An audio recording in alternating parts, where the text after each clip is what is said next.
and you're listening to 103.5 FM WLSP LP Sun Prairie, Wisconsin.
Welcome to another edition of the Schmozcast. I'm Frony in the studio with Chandler, Aiden, and Andre. Fellas, how we doing? Doing great tonight. I'm doing very well. Aiden knows a secret. Ooh. Keep it that. If So- you're referring to NXT, keep it that, pal. For context, I have just watched NXT and I know who did it. Okay, And yeah. based on our little, No. based on our little interaction, I think I know who did it too, but I'm not gonna say anything either. But, You'll be pleasantly surprised. Oh, boy. That's all I'm saying. That's it. Don't you Ben Wong me. No spoilers, all right? No We don't spoilers. do that around here. We don't do that around here. Well, maybe sometimes. Sometimes. But this is one of those times. Yes, we won't do it. We got a lot to talk about. We got Evolution coming up this weekend, the all-women pay-per-view. To get things started, though, let's go into the Roman Reigns thing. Andre, you want to start us off? Yeah, this is actually this is a real thing. This is not storyline. This isn't kayfabe. This is anything like that. Joe, how do you pronounce the last name? Hanoi. He is the man behind the character of Roman Reigns, and if you haven't already heard, he is battling leukemia. So he unexpectedly gave up the Universal Championship on Monday night, 2 nights ago, in a very heartfelt speech, which by the end of it had the crowd all behind him chanting "Thank you, Roman," and also there was a "Thank you, Roman" chant on SmackDown. It's a very heavy thing. It's not like it's not, like I said, it's not storyline. So it's really sad, honestly, because I've had my opinions on the way he's been booked, and I don't even want it to be about that. It's sad. I'd rather him out there as Universal Champion and defending the title than this. It's just very sad, because he's a real person with a real family and real loved ones, a real daughter, and he's fighting leukemia, which is very serious. So my heart goes out to him and his family, and I'm hoping that I never thought I'd say this, but I'm hoping that we see Roman Reigns back again very soon and holding that championship again. Wow, you even went as far as to add the championship in there. Well, because it's kind of he didn't lose it, right? And that's and what I feel about the booking, whatever. Yeah. He didn't lose it. He should get it back. Neither did Finn Balor. Right, and I think that him and Kevin Owens should have gotten their rematches. Well, Finn Balor technically did. Kevin Owens has not gotten his official rematch yet. Championship. He went to SmackDown in between. Exactly. So, yeah, but Who knows? We'll see what happens. I'll just hopefully, first and foremost, that he ends up being all right and surviving this. But Aiden, what'd you think Well, of this as segment and your opinion coming into this of Roman Reigns? Well, my opinion's always been he's a great wrestler. He just Mhm. kind of hasn't been booked well, and that's definitely not his fault whatsoever. That's entirely the creative team and the higher ups that kind of manage the way it is. But there's no doubt whatsoever he has excellent talent in the ring, even out of the ring with all the spears he does out there. So it was really the biggest shock that I felt in a long time. For it to be something so real, it's so heartfelt because you really feel bad because this is something you can't really control. This is beyond everyone's control, and the only thing we can really do now is hope and pray that he makes the speediest recovery as possible. And again, I'd love to see him back in the title picture because, again, he has not officially lost it. He relinquished it, and he's definitely worthy of being a top-level player, and as he's shown over the years. Yeah, it was really like shocking to see. I didn't watch Raw live, but I saw this. I think it was around like 8 or 9 o'clock when I saw like just everything on like the internet and stuff about talking about Roman Reigns, and then I looked up the speech, and oh man, it's so hard to believe. It's so, as you guys have said, it's so sad and unfortunate, but I don't know. I feel like if anyone can beat it, it would be him. Like, yeah. It's crazy. I don't know. It sucks. It sucks a lot. And I'm speaking of the human being, as we said, Joe and I, like that's it's a terrible thing, and I can't help but feel for him and his family, and in my heart goes out to all of them right now, and trying to send prayers to them for him to be strong. And it also sucks for Roman Reigns, the wrestler, because as you guys have mentioned, he hasn't lost the title. He didn't lose the title in a match, and now he's just gone. Which I don't know. I feel like I've said before that he is a very good competitor. At this point, I definitely hated him for a long time, but at this point in his career, he's definitely been very sound and solid in the ring, and the way that he was put into the position that he was may not have been the best booking wise, but you can't help but feel for him right now. yeah, I've made my feelings known on it a few times, that I've thought he was a great wrestler and great on the mic. I just haven't been happy with the way he was booked. But after Monday night, there are certain things that happen, at least for me, from my perspective as a fan, there are certain things that happen in professional wrestling where something happens where I will connect with a wrestler that I didn't like in the past.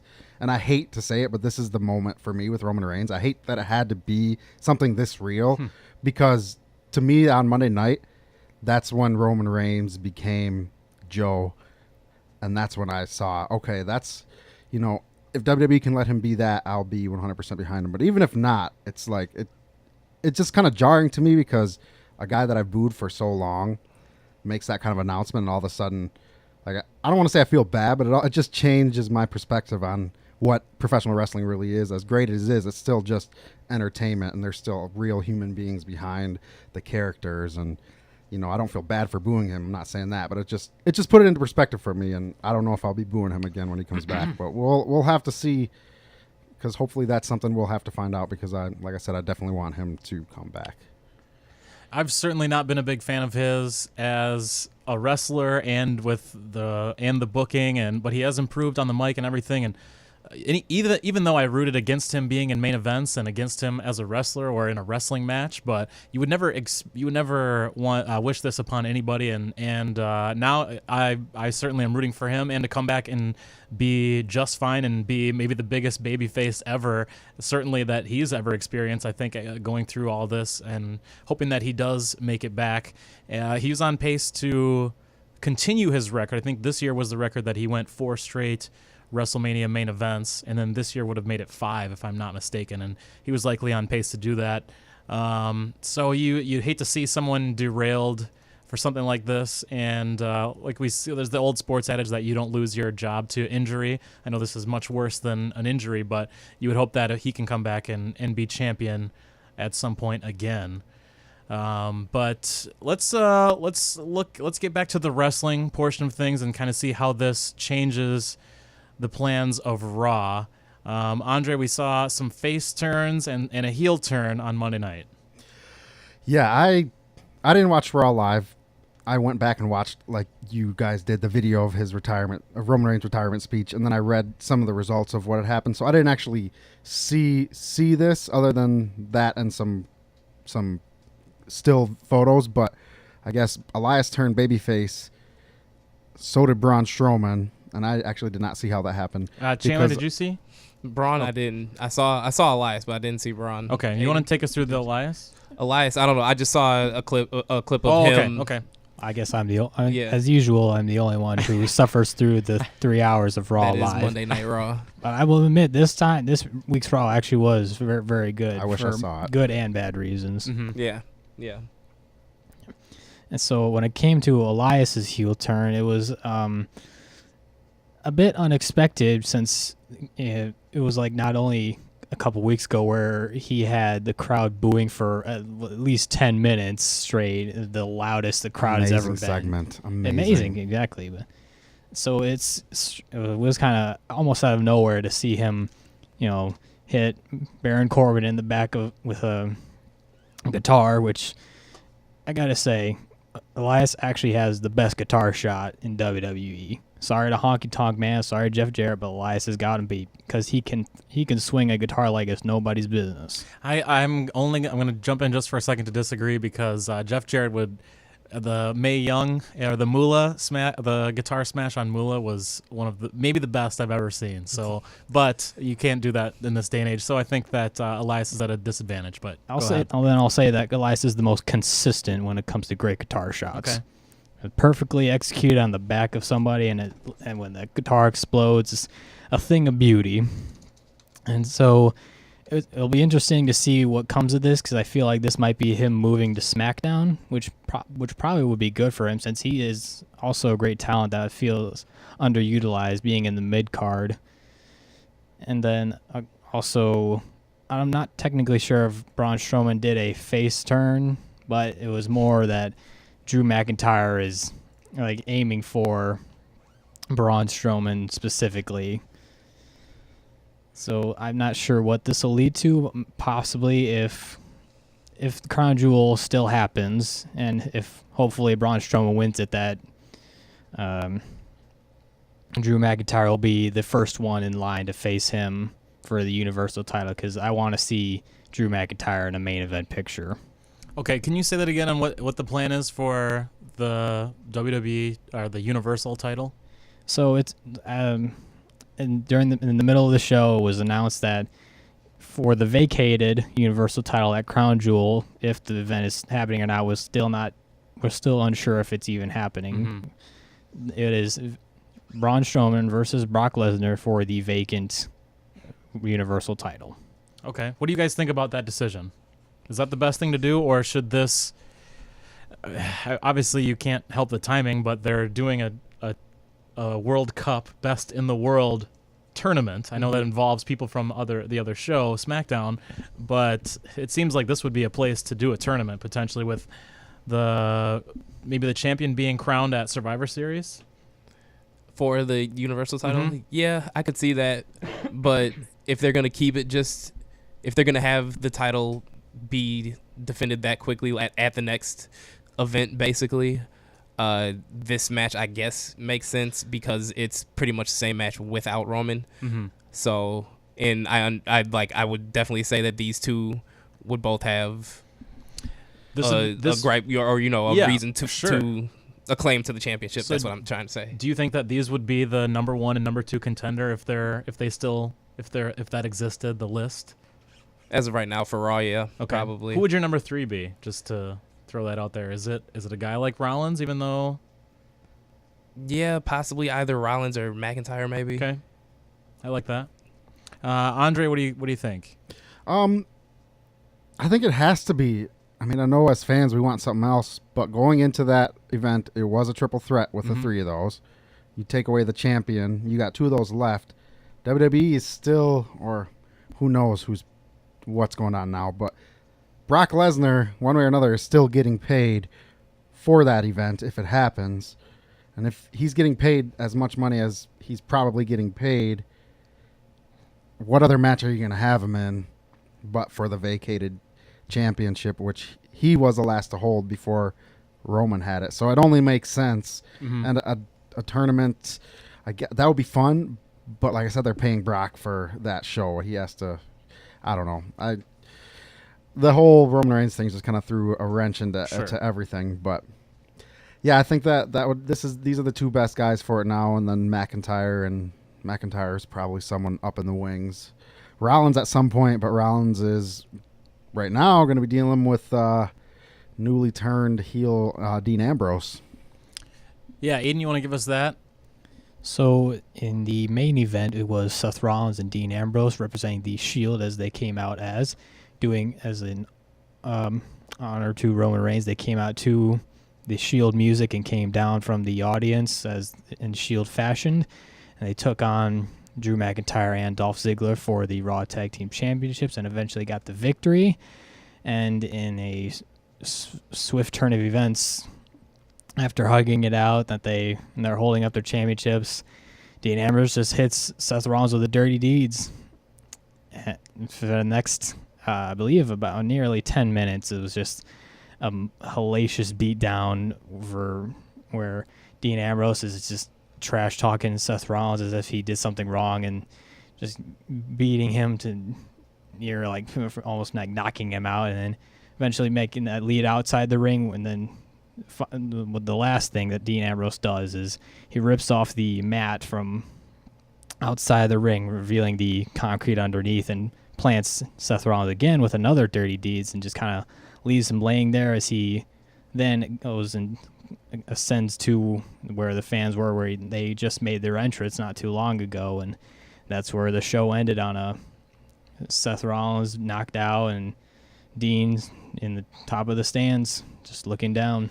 Now I heard that Seth Rollins did an excellent job of pleading at one point right after the dirty deeds, of pleading with him in a sense, and even what did he say, like something like it'll be okay or something like that, even as he was after the first dirty deeds in the ring. Nice. He's like reaching out because for a brief moment Dean Ambrose was like contemplating, what did I just do, like almost like he doesn't know what he's doing at that moment, and finally makes the decision afterwards. But you can see that Seth Rollins plays it off well, like it's fine, the tensions are high, especially with the announcement at the beginning of the show and how emotions are running wild, but it was played off very well, where you have the beginning of the show with just a complete shock, and then ending on another complete shock that, a very high point for the ending, which came from an incredibly low, sad point from the top of the show. I didn't know that they won the tag team titles. Yeah, so all of this happened. So and they're the tag team champions. So yeah, I kind of like that. Mm-hmm. Oh, that's great. Also, it showed on Smackdown. They show the World Cup, where they showed everyone who's involved, and you can see that the tag team championship is kind of photoshopped right onto Seth Rollins' render, as well as the Intercontinental Championship. And so it's kind of weird because I don't think after this next week they're gonna technically be tag champions anymore. It will be interesting to see what they do with that storyline and the tag team titles and the Intercontinental Championship, because that's probably going to be something that those two are going to fight for. That makes sense. I do like that they won the titles, though, to go into a budding rival, or a budding, I guess, series of matches potentially, also for the IC title. There was backlash on Twitter for them turning Ambrose so quick. Did you have any issue with that? Some people, I didn't have an issue with it. Some people did, and then Tommy Dreamer called them out, and then Dave Meltzer called out Tommy Dreamer. Tommy Dreamer didn't like the heel turn. No, he liked the heel turn. He didn't like people hating on the heel turn. Oh, okay. And then Meltzer was kind of saying that I don't know. Meltzer, I understand where Meltzer was coming from because I didn't see Tommy Dreamer's original tweet, but I guess Tommy Dreamer said that you shouldn't watch wrestling if you think that was in poor taste. And I guess that's not the way to go about doing it. But at the same time, I don't see why it's a big deal that this happened. You know, the show still goes on, and as sad as it is, I guarantee you Roman Reigns is A-okay with a scripted event happening on the TV show. You know, it's not like he died. No, but the one thing I heard rumor and innuendo about how the heel turn was actually planned for later on, and they kind of did like almost a last moment decision where, due to the unfortunate news at the beginning of the night, that it kind of made sense where, since emotions again were running so high, that kind of Ambrose just kind of snaps like under all that pressure, that he just can't take it anymore. He just takes out his frustrations on, unfortunately, Seth Rollins. I mean, it makes sense to do it from a practical standpoint too, because you just lost your biggest baby face and your champion. So I'm sure, knowing WWE, knowing how they do things, that they've had Roman Reigns' title reign booked out from here till WrestleMania and probably beyond. So they probably had to shuffle around a lot of things, I would think. What do you guys, Chandler, I'll go to you on this one, but what's Renee Young's commentary going to be like now? Oh, that is a good question. I mean, does she? I'll note that during the aftermath of the main event, she was like completely silent. Was she? She was, yes. It was only Corey Graves and Michael Cole talking. Interesting. I wouldn't be surprised if she sides with Dean Ambrose. Yeah. And maybe kind of, I feel like she'll still be herself like throughout the show, but whenever Dean is on or whatever he's doing, it's gonna seem kind of heelish from her because she's just gonna be on his side. Yeah, is she maybe she'll offer excuses about maybe not using his medication, or I don't know. I mean, Renee Young heel turn. That would be saucy. So then they'd have technically two heel color commentators, or I don't even know. Corey Graves is mixed. He runs the spectrum throughout the show. He's babyface one segment, he's heel another segment, he's indifferent another. But I love it though. I love it about him. He's Mandy Rose all the time. Yes, that is the one constant. Oh my goodness. Shut up, Saxon. That's great. Skipped. Oh my gosh, he's great. She's great. But he's great at what he does too, when he calls the matches and when he points things out that needs to be pointed out, as far as a storytelling standpoint, that I don't think a lot of people pick up, but people like us that have watched, that are nerds and we've watched it since forever, that we notice things like that. Yeah, absolutely. I think Corey Graves is still awesome at commentary, and even though you'd think he'd be a little bit overexposed, I don't know. I don't have any issue with it. And speaking of which, you talked about the commentary for the Mae Young Classic because we're getting a more similar Michael Cole to what we have seen him at his best, maybe in UK, compared to when he's got Vince McMahon on the headset behind him. And that's definitely the feeling from watching the first 3 or 4 episodes. I can't remember how many I've watched, but watching the first 3 or 4 episodes of the Mae Young Classic this year, 2018. Yeah, his commentary it's actually really good. He's doing play-by-play, calling the match. Mm-hmm.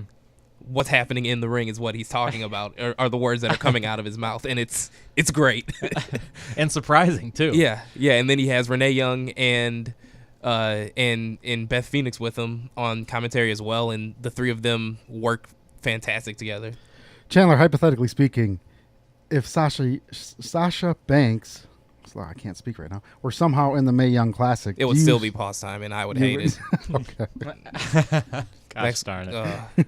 Next question. Oh my goodness. I'm just here so I don't get fined. I've got to see I've seen a couple episodes now, and I agree. I think the commentary was really good. It seemed like a different, more passionate Michael Cole for like what's actually going on and the right reasons, as opposed to, okay, I feign excitement here, and it is much better. Aiden, have you caught much of this? I have not, unfortunately. I'm waiting until the semifinals and all of it, so I can just watch them all back to back, and then eventually watch the whenever the finals is at Evolution, That's this Sunday, pal. That's Yes, right. it is. So yeah. I believe the semifinals are on either tonight or tomorrow night, something like that. So when that's done, I'm going to watch them all back to back. Is it tonight? That could be a big night on the network. You got NXT. Oh, 205 Wednesdays are Live huge. is tonight. Yeah, 205 UK Live. is Wednesdays right now, Yeah. right? Yeah. Which I enjoyed seeing the first episode of that. Was that last week? Mhm. Yes, and I I watched got to the catch the Fantastic. second half of that after we Yes. did our show. Yes. Thought that was really good. Such a good show already. How do you feel? Is it Vic Joseph? Is Who- he the commentary? How do you guys feel about having a North American commentary play-by-play guy on the UK show? I mean, It's- I it's couldn't. fine. I, It's it, all right. it I was mean, it was it I was a would ways prefer- into it that I was like, hey, why do they have this Yeah. this jerko? But I would prefer someone but I don't know who. find someone new in the UK. Yeah. Find someone, put them on, That's what I would prefer that. If it's NXT, it's quote unquote developmental, so Mhm. that would make sense Yeah. for that show. But I agree with you. The commentary for the Mae Young Classic is, which is also would be on tonight if I'm not mistaken. So you got 4 great shows. 205. I know. Maybe I'm jumping the gun on calling that great, but it has the potential to be great. Trust me, tonight's episode was pretty great. Oh yeah, you saw that? Is Yes. that what's kind of leading off Wednesdays at 6 if you're Central Time Zone? Yes, I watched both 205 Live, NXT UK, and NXT. What made 205 Live a good episode tonight? It was the episode with the Falls Count Anywhere match between Hideo Itami and Mustafa Ali. Okay. Wow, that sounds like it would be really good. Yeah. It was, trust me.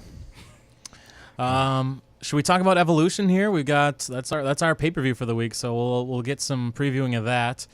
Are these in any order, Andre, that you want to go in, or is this we don't really know? I pulled this from a website online. I can't remember which website. Probably I think CBS Sports or something like that, or maybe Cage Side Seats. I don't know.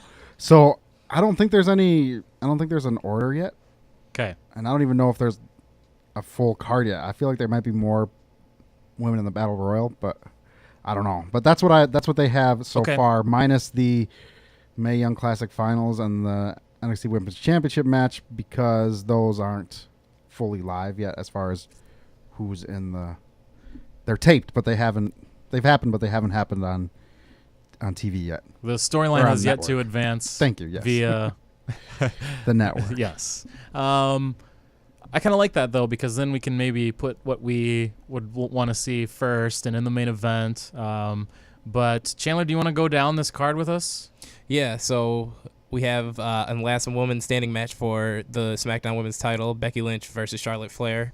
The first ever, if I'm not mistaken, for WWE at least. Main roster, yes. Main roster, yep. So, oh man, this match is going to be great. Next, we have the Raw Women's Championship, Ronda Rousey defending against Nikki Bella. The NXT Women's Championship, Kairi Sane will defend against Shayna Baszler in a rematch. And as we said, both the Mae Young Classic Finals and the NXT UK Women's Championship will be determined. And then there will be a Battle Royal for a shot, or future title shot, where we have Alicia Fox, Alundra Blaze, Asuka, Billie Kay, Carmella, Dana Brooke, Ember Moon, Ivory, Kelly, Lana, Mandy Rose, Maria Kanellis, Michelle McCool, Molly Holly, Naomi, Nia Jax, Peyton Royce, Sonya Deville, Tamina, Tori Wilson, Zelina Vega, and I'm sure There'll be some surprises. yeah, or there will we'll be more see. than that. Yeah. I would imagine. Yeah, Tamina. But- That's weird. I don't know. Maybe did she I come think back? I think she just recently came back Okay. from Yes, 2 weeks injury. ago. Yeah. Okay, And you did forget the 2 so she's due for an injury. tag matches as well. Oh my God. I know it's evil, but Jesus. All right, let's go back to the Evil's top. in New Japan. Bro. Last, Jesus, where's he? Well, it depends on what you believe. I don't want to get into the illogical discussion right now. All right. There are those 2 tag team matches too that you didn't mention, Chandler. The Which ones? Trish and Lita ones in versus red. Mickie James, Oh yeah. Alexa Duh. Bliss, and then Sasha. Well, I guess one's a 6-woman tag Mhm. match. But there are those as well that I did not mention. For this Becky Lynch and Charlotte Flair, I want to go back to the segment last night on SmackDown, and it was probably shown on social media over the weekend of Charlotte kind of giving a NXT Performance Center speech, which I also did not like Shayna Baszler being there, by the way. I think she's above this. Oh yeah. I've really come around. Like, I know we used to just despise her, but I love Shayna Baszler matches. She's great. I can't wait till she comes out. I think she's one of the best parts about NXT, and there's plenty of great things about NXT right now. But I didn't like her in that segment either. I didn't like having her in that segment, but I liked her in that segment because all the other girls were shocked, and she just kind of had this like look on her face, like, yeah, that's what's up. That's what it's about. And I kind of like that because it fit her character. Although she probably shouldn't have been there in the first place. Sorry to interrupt. No, I actually like your spin on that, and maybe that's a good. Well, she's lens the one to I view paid it most through. attention to because, like you, I love Shayna Baszler. So I was like, oh, she's on this. This is interesting. I gotta see, because as soon as Charlotte started talking, I knew what was gonna happen. So I was like, okay, I gotta see what her Shayna Baszler's reaction to this is gonna be. So yeah, I also don't like things about the segment like Charlotte talking about getting into character and stuff like that. I mean, I know we're at an age where kayfabe is What you make of it? Yes. But I didn't like that. I don't like that they showed that on. They could have edited that part out, and I think you can get away with maybe things like that in other places or on a social media, but I don't like doing it on Raw or SmackDown where you're talking about getting into character. That really irked me. Did you have an issue with that? That I did, and for the record, this is probably the best feud going right now. On main roster, on the period? main roster, period. Okay. Because the Miz and Daniel Bryan's kind of been put on the back burner for now. But even when they were going, it was between these two, and that segment in and of itself wasn't bad by any means. But I think the Charlotte segment was not because it was bad, but it was just too long. They should have just been like, she gave a speech at the Performance Center, and then just shown like maybe a snippet or two, and then shown when Becky Lynch came. But I feel like the speech was longer than the actual attack. It really was. I was watching it, waiting for Becky to show up, because I think it was on social media over the weekend, right? Like, that wasn't a new. No, it was. Was that just I don't first know. shown, or maybe it was written about. I don't know why, but okay. But there was no reason for that segment to go as long as it did, and it did go on forever. And that part didn't bother me as much as Shayna being in it and Charlotte talking about getting into character. You can't talk about getting into character on SmackDown. I don't like that. I don't either. I didn't like that. You might as well show her walking up to the gorilla position. To mix it, to have her be out of character, but then for Becky Lynch to come in character. I mean, I know they're trying to blur the lines with Becky, and for the record, Becky's part in this segment was on point as usual. She was unaffected. I didn't. No, I'm not saying you. I'm just saying I'm in general. And I don't know. It's just weird because they're trying to blur the lines with her and how they're booking her, I feel, and Charlotte. But I think this was just too much, because there comes a point, because as fans we want to get lost in it, and there comes a point where where they acknowledge they're fake too much. Well, they don't, but not in general, not a lot, but in this particular segment, that's what it did to me. It just made me feel like, I can't get lost in the fantasy right now because you said getting into character. Did either of you guys see this? Yeah, I saw this, and I don't know. It did feel like Charlotte went on too long, but I don't feel like the getting into character thing killed it as much for me. I definitely felt a little weird about it, like, but it's more on editors, I think, than like, just don't put that in it. She can say that, and then whatever, you messed up, it's not live, we don't use it. But for WWE to use that, I think that was a mistake. Yeah. I mean, I don't know. Didn't hurt him too much, though, I don't think. Yeah. I agree. It's weird. It's weird, but I don't know if I feel that strongly about it as you do. I don't know. It doesn't bother me as much, I guess. All right. But I understand where you're coming from. It's just because, like you said, in this day, kayfabe isn't really a thing barely anymore. Hanging on. So so it makes sense from that standpoint. I guess that's where I kind of see it from. But at the same time, absolutely, it doesn't, actually make sense to say that, like you said, on SmackDown, on television. It wouldn't, yeah. Aiden, I feel like somebody crapped in my cereal. What do you think? Well, I don't know who did that, but I just wanted Mother. I just want to mention that this is the go home show for Evolution, and this is what they do for their the SmackDown's big feud right now. That they show what feels like a more scripted than usual segment that took place like days before during the weekend, instead of having like Charlotte and Becky could have just been like in the ring just like beating each other, and that would I feel like would have been better as like what should have been the big highlight moment before Evolution. So it feels like kind of weak. Like this maybe should have been like a couple weeks ago instead of 5 days before the all women's pay-per-view that they've been hyping up. I agree with you. I think that the cutting edge segment should have been last night, but that was destined to be the best segment because the best segment of the 2 weeks, this week and last, because it was SmackDown 1000. I'm just saying they could have tried a little harder. I agree with you on that part. Or they could have just fudged the numbers and made SmackDown 1000 this week. Yeah. They could have just Leading replayed. into- They could have just replayed the segment from last Or week. they could have It done was that taped segment. for so long. Yeah. They who could have done cares? that segment, cut out most of her speech, and just shown the beatdown, and then have another segment with them to either backstage or in the arena or something. But they've gotten physical a lot, so I think it's kind of, I don't know, it's. I'll put it this way: it's been the best built-up feud for this entire pay-per-view, and one of the best built-up feuds of the year. Period. So I'm not going to complain too much about this segment. And like I said, Becky Lynch was great in the segment. My complaints about Charlotte are that, not necessarily about her per se, but just the line that we talked about and then the length of it.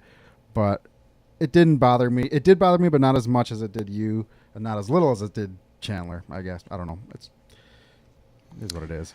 So I think this match this is one of two matches that will be kind of the wrestling nerds main event, but I think the one that will likely go on last is going to be Ronda Rousey and Nikki Bella. What do you guys think will actually go on last? I wouldn't be surprised at all if that were to go on last. I would say it's probably between that and Trish Stratus and Lita versus Mickie James and Alexa Bliss, just because of Trish and Lita.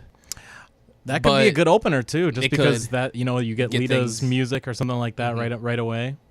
Mm-hmm. But it sucks saying that because everything that Andre said is true. It's definitely hands down one of the best feuds of the year. It's the best feud going right now, I think, in the entire main roster.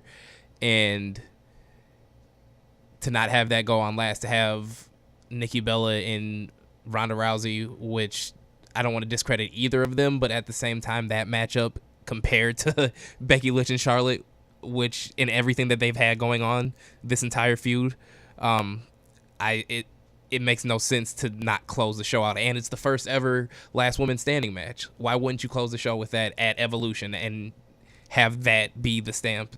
You call it Evolution. You say there's been a women's revolution or evolution, whichever one it is at this point, because I feel like it's been both. But have the show close with the title match that is a first time ever match, but it's most likely gonna be the Raw Women's Championship. And who's the most over? Is it Becky or is it Ronda? I don't watch enough Raw to know. I know It's that Becky. It's Becky. Yeah. Come on. Then that It's should be Becky. the last match.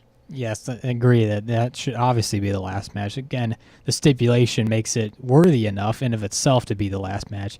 And unfortunately, we all know it's going to be the second to last because it's Nikki Bella, and unfortunately, the Bellas kind of have a grip on the women's division right now because of their star power. And yet, it's so easy to fix this one match by making it a 2-on-1 handicap match.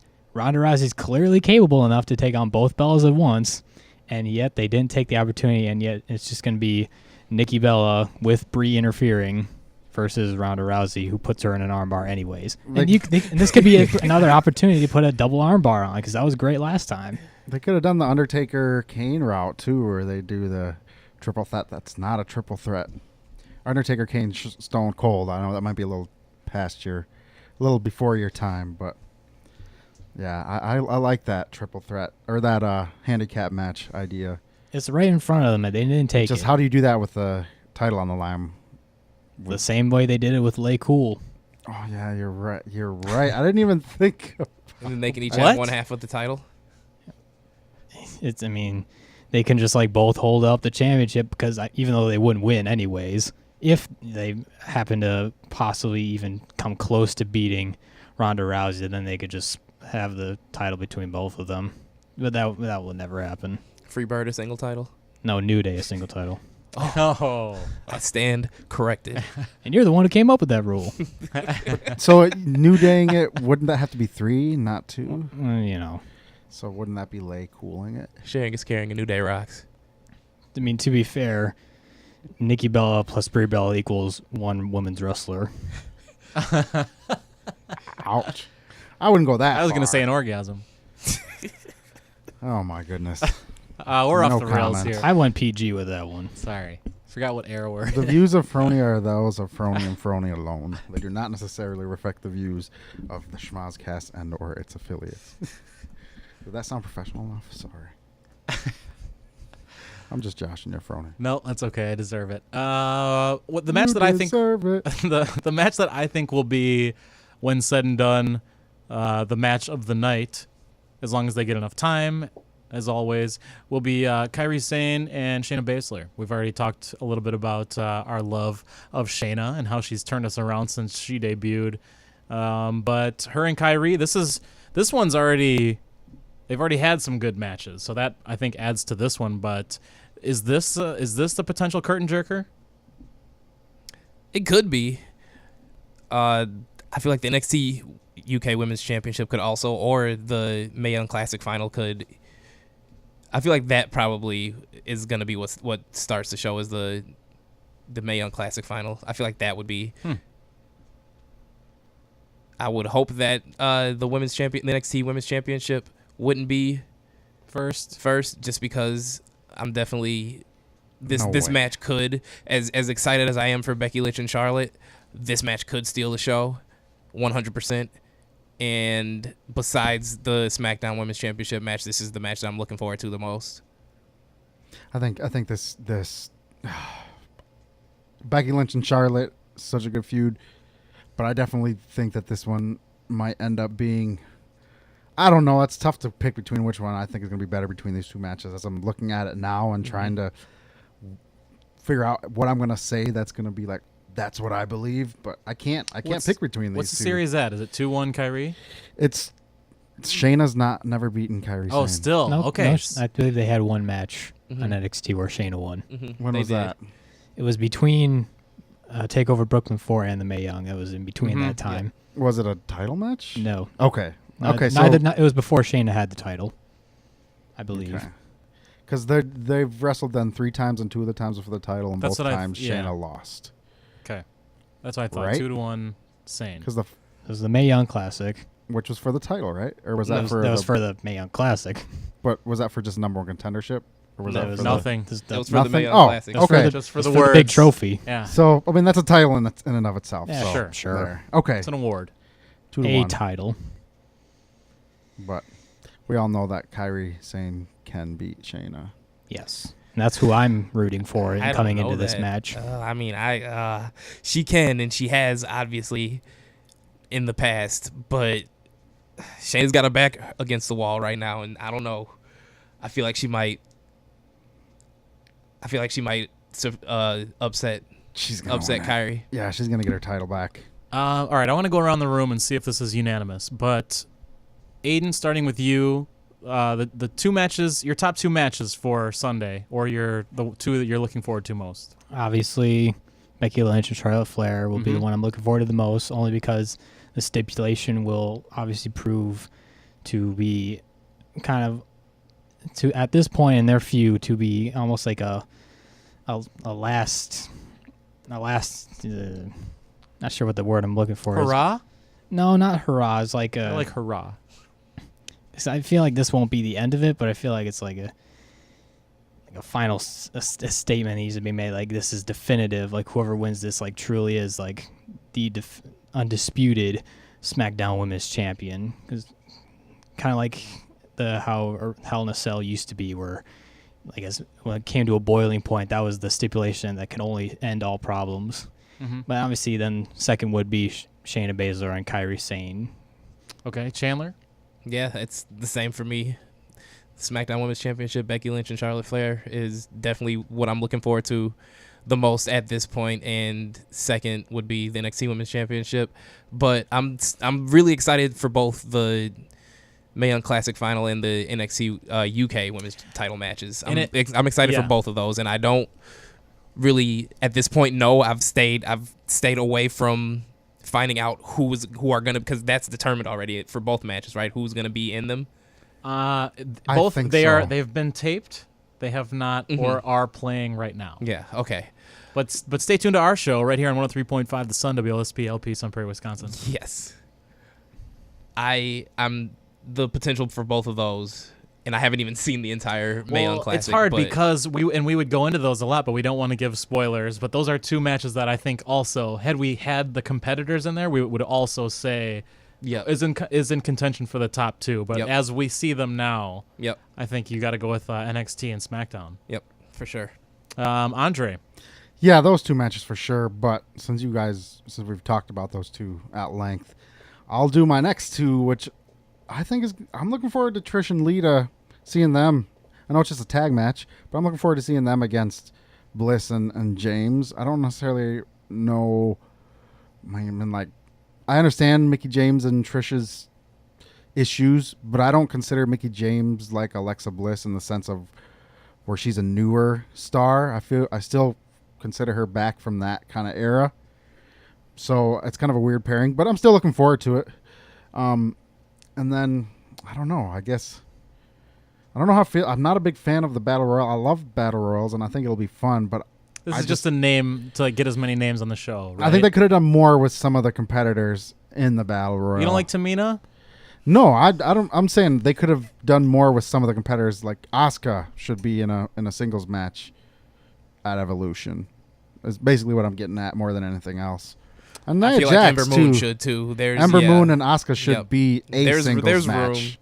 There's itself. room. Those two could have been a singles match. Maria Kanellis. What the hell? Don't hate on Maria Kanellis. Hey, she's on 205 Live, and she's not doing anything.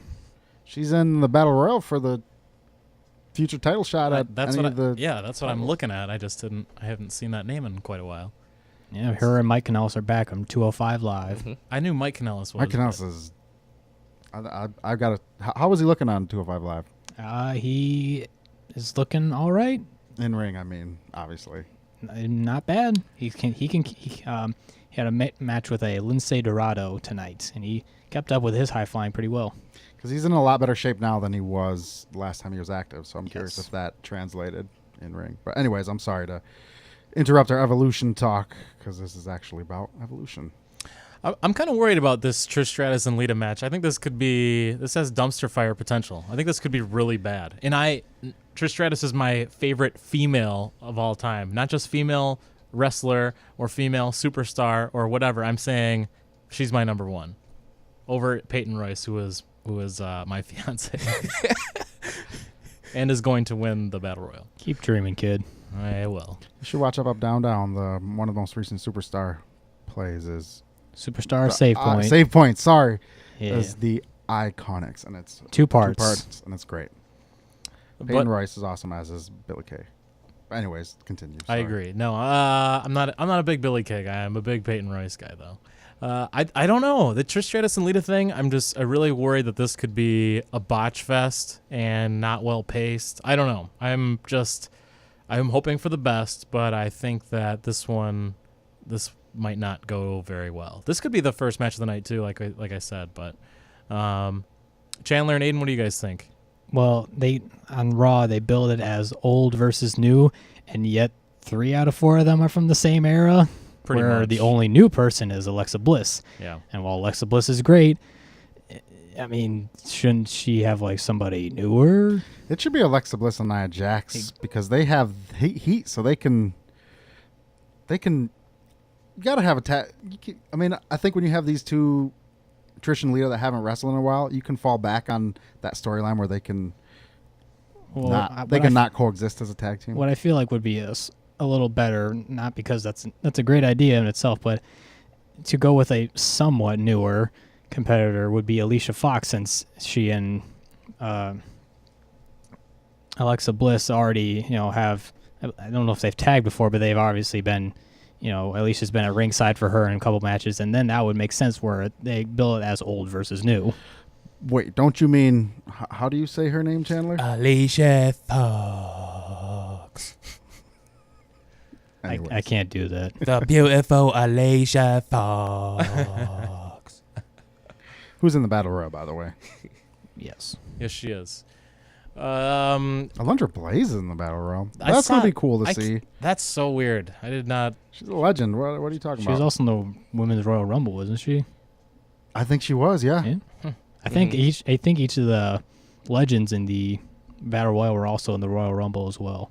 Tori Wilson, Molly Holly, Kelly Ivory. Will there be surprises? I think so. Who will Michelle For- McCool sleep with on the roster? Or is that Kelly? Sorry. Well, Michelle McCool sleeps with Yes. The Undertaker, but Come on, that's this neither is here the nor PG there. era. From the Sorry. Oh, 60s. sorry. This isn't the Yeah. Attitude Era. Kelly Vince gets around, Russo. they say. So they say. So they say. For me to be more invested in this, and for it to, I don't know. I'm definitely excited for it, but I feel like with this being the first ever all women's pay-per-view, as they've said to this as many times as they said at this point, and it is important. It's a big step. It's a big thing. I feel like they could have had more singles matches. They could have had a couple tag team matches besides the two that they have. They could have had, I don't know, they for the Trish Stratus Lita match, something that I would do, especially because this whole rivalry is played out on Monday Night Raw. I'd put Ember Moon and Alexa Bliss if you're gonna build it old versus new versus Trish Stratus and Lita. That's just personally what I would do, and it gets her out of that match. I don't know. I just feel like it's just slapped together, as you guys have said, to just get more names on the pay-per-view, and I guess that's important too. It is giving people a shot that otherwise wouldn't. But at the same time, I kind of feel like they would have done more with, I don't know. It's weird. I have a weird mixed feeling about it. With everything going on, it feels like it's kind of an afterthought with Crown Jewel and everything else. And I don't know. It's a bigger deal than Crown Jewel. It's a way bigger deal I than Crown think so. Jewel. It should be. And it should have been promoted more. And it should have been, I don't know. I feel like there should have been more bigger matches. Like I said, I think Asuka versus Ember Moon should have been a singles match. There's a lot you can do. And as far as a Battle Royal, you can still do a Battle Royal. You can just use, people from, they're women from NXT. There are some, they signed a handful of women just recently, like Chelsea Green and Diana Perazzo and a couple other people that maybe we will see those people in the Battle Royal as well. But I don't know. There's a few names that should be in more prominent roles. Yep. And I feel like it should have been promoted more. I feel like we've heard a lot more about Crown Jewel than we have about Evolution. And that, to me, I don't know. I don't like it when WWE is trying to claim to be progressive as far as women's wrestling is concerned. And they call it Evolution, but it still feels like it's a side. It's secondary to Crown Jewel, and the irony of it being Crown Jewel as of now is in Saudi Arabia, which is not exactly a country that you can equate with women's rights. So it's a weird dynamic, and I wish Evolution was promoted more, and I wish it was a bigger deal, or made a bigger deal by WWE throughout the weeks leading up to it. It will be made a big deal on Sunday itself, of course. Aiden, what's your excitement level, and do you think WWE's done enough to promote this in comparison to Crown Jewel, or is Crown Jewel still the story because of what's going on over there? Well, the rumor in innuendo is that Crown Jewel might not even happen, even though most likely it will happen since they've done enough work where they can't really just cancel it at this moment. But unfortunately, that it did, even though I believe it was announced later than Evolution, Evolution has obviously gotten less promotion than need be and deserves to be for such a historic event, and yet the card is like half and half, where like half of the matches are going to be good and the other half probably might not be. But I like to be optimistic and say that this is just going to be experimental, where they see how this does and what the reception is, and then they kind of go off of that, and like then they try again maybe next year. Maybe next October we have a Evolution 2, or we have Still evolving. Or they kind of play it off of this one where they just go even bigger and better. That's just, like I said, I like to be optimistic. My hope in the future is that they do continue to do this at least once a year, and then next year, since it will not be the first, they don't feel like they have to get every single female on the roster. Maybe next year they can just go by who is the best. But how much do you think is riding on these two matches that we don't really know that much about with Mae Young and NXT UK?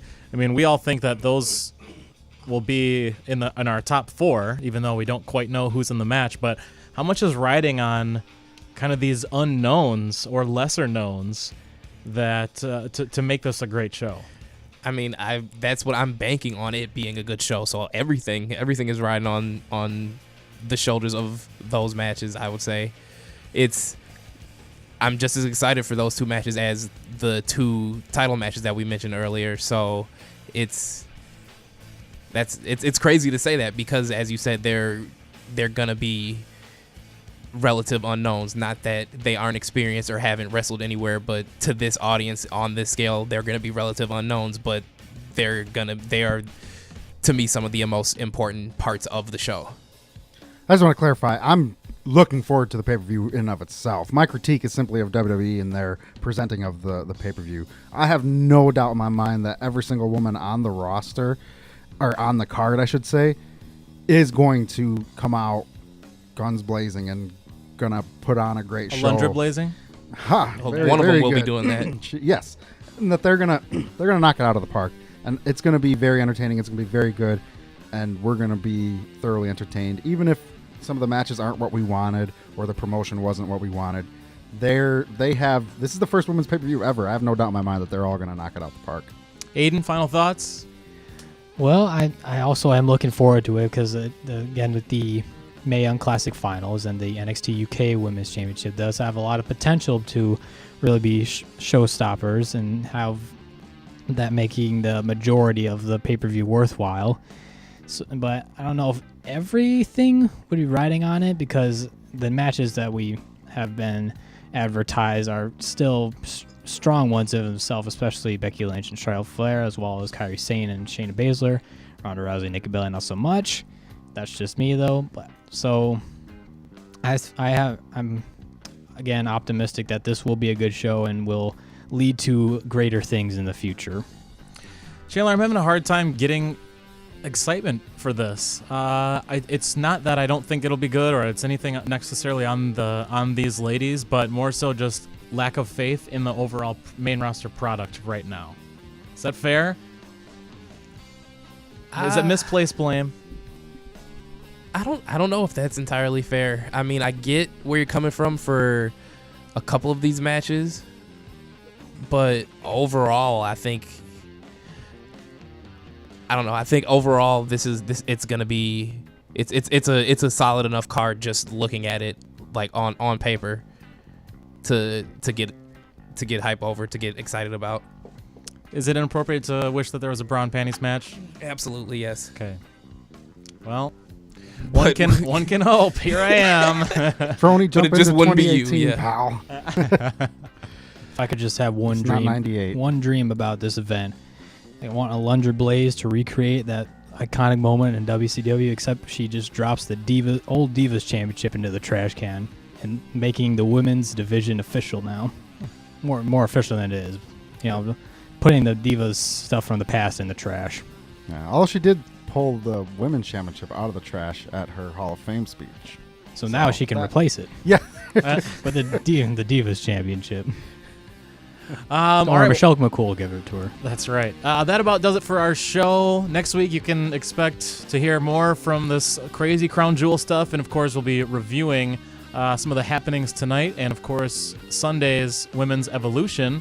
Chandler, they can catch us on social media. Yeah, you can find us on Facebook, Instagram, Twitter, and YouTube. get caught up on YouTube on demand at the Schmozcast. There you go. All right, have a good week and enjoy Women's Evolution.